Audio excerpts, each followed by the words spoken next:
Welcome to the Hope for the Journey podcast, a weekday wellness tips program presented by Dr. Denise Marie, Third Order Carmelite. Dr. Denise is a professionally qualified clinical psychologist, health and wellness professor and coach, counselor, plus medicinal herbs educator. Each Hope for the Journey podcast features a well-being key from Dr. Denise, helping you meet your self-care needs for living well. Listener discretion is advised because this and other Hope for the Journey episodes may contain discussions surrounding behavioral health problems and other actual potentially triggering topics. Hello and good day to everyone. Welcome back to Hope for the Journey. I really hope things are coming along okay for you today. My name is Dr. Denise, and on today's episode of the podcast, our topic is submitting to God, which is a spiritual self-care key for living well. Submitting to God. I wonder what you think of when you consider that question. What does that mean to you? For me, submitting to God means choosing God on a day-to-day basis, especially in the hard times. It means letting go of my own agenda, trying to align my behavior to the values and the principles of God.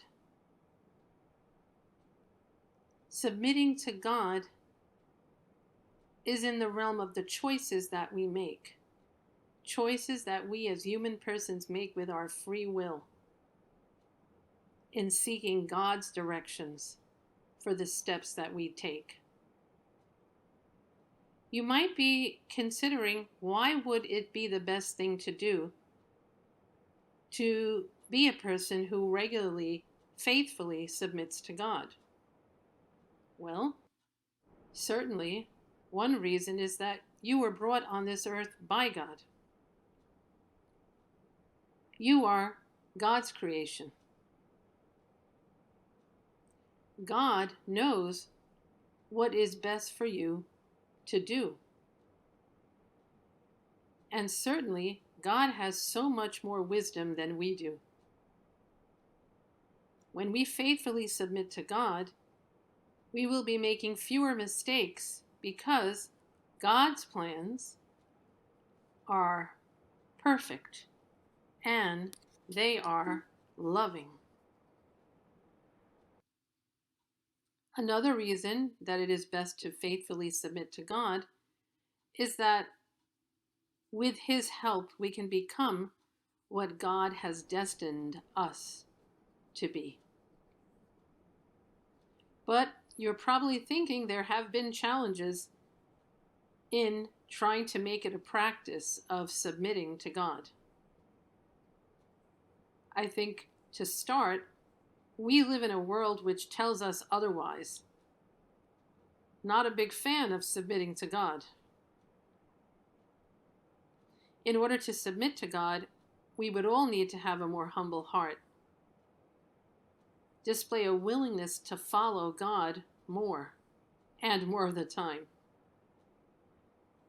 It is often very hard for us to admit, let alone accept, that this world belongs to God. It is God's world. Another challenge about submitting to God is often fear. It is not uncommon for people to simply be afraid to submit to God. And what about the problem of the desire that we as humans can have, which is to control even every detail of our lives? It is also challenging to submit to God because it involves being more trusting of Him, trusting God with more of our lives, trusting His guidance. And as far as challenging to submit to God, it is simply tough to choose the difficult good thing, or even the uncomfortable good thing, which is rather involved in submitting to God as opposed to what the world would have us do. All right, so let's say that you decide that you would like to make it a practice of submitting to God on an ongoing basis. You might be wondering, so what would be the benefits of doing so, making it a habit, a good habit to say the least? Well, God certainly cares for you and watches over you. And by submitting to God, you will find that He is regularly keeping you safe, guiding you in a protective way through the challenges of life. God provides for your needs. When you are submitting to God, you are letting Him know that you are one of His children, and He's more than happy to provide for your needs. Also, submitting to God brings more patience into your life. Your character becomes more of a patient character. You would also become more self-restraining in love regarding your words and deeds. Submitting to God also promotes more fulfilling relationships. It will bring peace to replace the worries that you may have. Submitting to God enables you to live a more purposeful life, a more purpose-driven life. Regularly submitting to God also will help you find more contentment. And you would find that you're becoming more of a blessing to other people, becoming someone who is making a positive difference in the lives of others. So what about the how-to of submitting to God? Would there be any helpful tips on doing so better and more of the time? Well, first, I would like to recommend asking God for an increase of faith, that your faith be strengthened. Also, before doing anything, submitting to God is about considering whether it is something that God would have you do.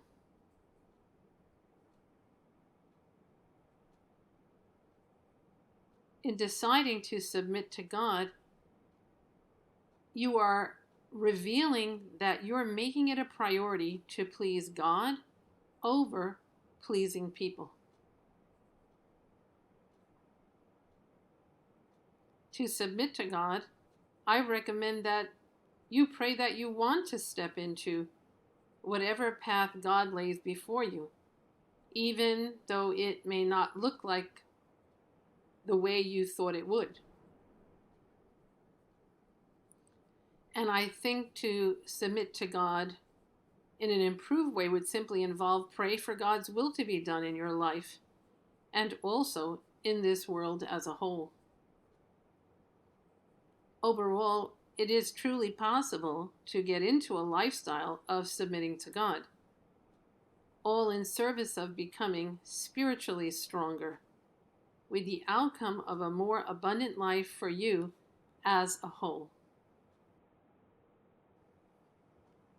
Going ahead then, with today's subject matter, I wish to highlight two people known for being models of submitting to God.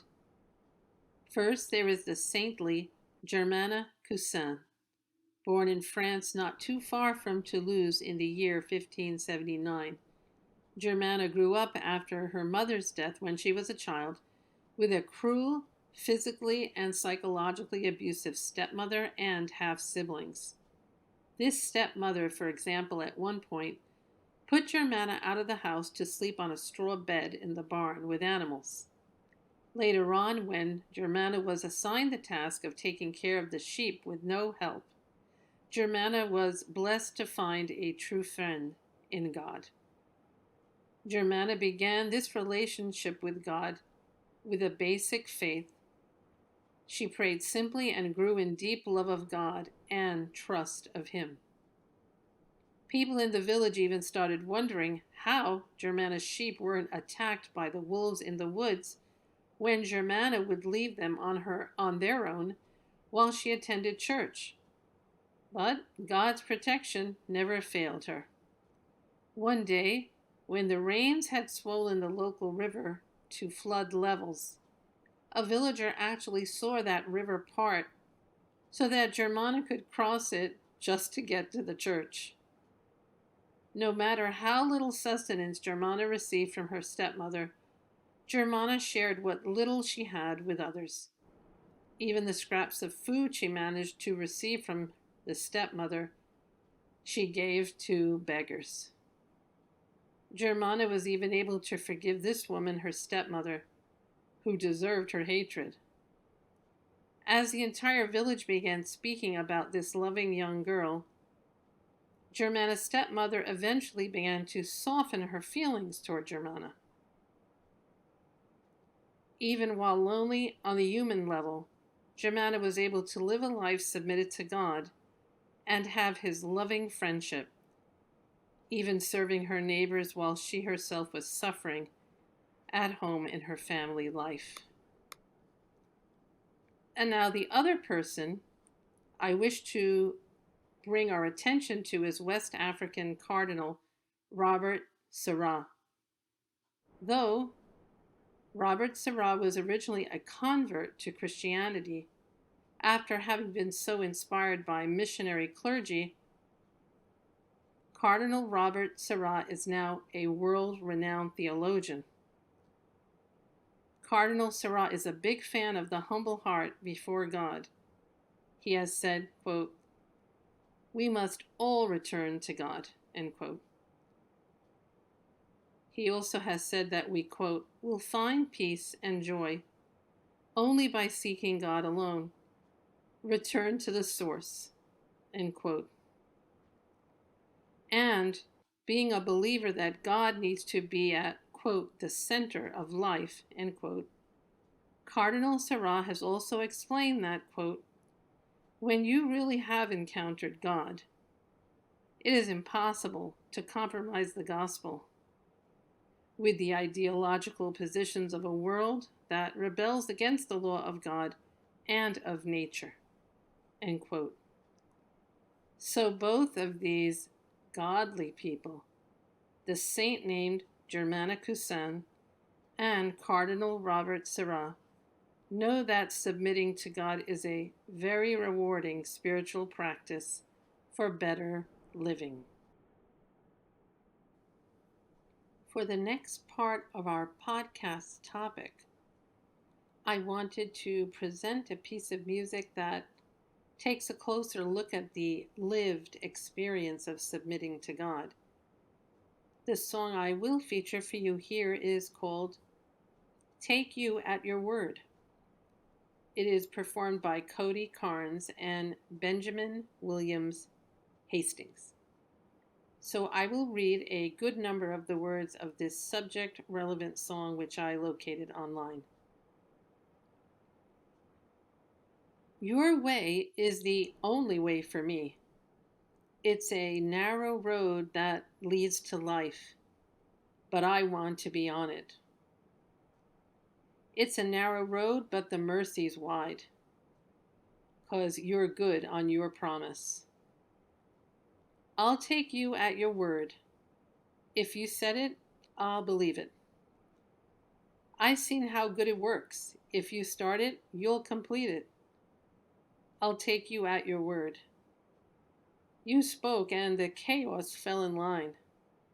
Well, I know 'cause I've seen it in my life. It's a narrow road that leads to life, but I want to be on it. It's a narrow road. The tide is high 'cause you parted the water. You're good on your promise. You're good on your promise. You said your love will never give up. You said your grace is always enough. You said your heart would never forget or forsake me. You call me yours. You said my future's full of your hope. You've never failed, so I know that you'll never fail me. So, as this song nicely reveals, submitting to God advances not only one's spiritual life and wellness, but also one's full well being. At this time, I wish to speak about some extra possible care for you and your overall wellness by pointing to the following 3 health foods and plants to overcome hyper-thinking on things in favor of submitting to God's ways, which is our spiritual self-care key of the day. Yet please remember to discuss these 3 items with your doctor before setting them into your dietary habits. I point to this trio of herbs as complementary to body and soul functioning. First, I can indicate valerian root. Valerian is considered a natural sedative, which aids in taking the edge off thoughts running or thoughts racing. Valerian can help slow down an episode of overthinking. Then I can direct attention to kava kava. This is known for its calming properties and can be a help when you find yourself stressing over something. You can look at kava kava as a rest for your nerves. Also, there is gotu kola, which acts to decrease sensory overload of getting intellectually overwhelmed. Gotu kola assists healthy, balanced cognitive functioning. Just keep in mind my advice to please review such herbs with your doctor to assess their match to your unique health needs. Otherwise, it is a pleasure for me to highlight valerian root, kava kava, and gotu kola as a few of nature's gifts for well-being of both your body and soul. For today, I also wanted to share this brief item with you. A post-it note I have written to encourage you to increase your practice of submitting to God. So I hope you will take to heart these words from a friend. The book of James, chapter 4, verse 7 and verse 8. Submit yourselves therefore to God. Draw near to God, and He will draw near to you. As to what comes next on today's podcast, I have a phone app to share with you to assist your submitting to God. This tool is called the Jesus Calling app. It is based on the personal friendship between Sarah Young and God. Sarah, born in the U.S. in the state of Tennessee, was a missionary in Japan and Australia for many years. The content description for this app states, quote, millions of people have had their lives impacted by the encouraging words of Sarah Young in the best-selling 365-day devotional called Jesus Calling, end quote. The Jesus Calling app is the mobile version of the time-tested classic packed with digital features that make this daily devotional more accessible than ever, end quote. Further, going beyond this Jesus Calling app I have described, you can call to mind that there are other wellness aids to discover in our Hope for the Journey podcast resource center, located on Instagram at Cause for Hope. And lastly, to conclude this evening's points of discussion, I wished you to know how pleased I have been to create this podcast today for you on our valuable topic of submitting to God, to underline the importance of this spiritual self-care key for you. And please know that I personally wish you more hope for the journey of greater well-being. The Hope for the Journey program airs weekday evenings from 7:45 p.m. to 8:15 p.m. Eastern Standard Time on Instagram and YouTube. Dr. Denise thanks you for listening to her Community Wellness podcast and wishes you to keep in mind that there is cause for hope of more well-being.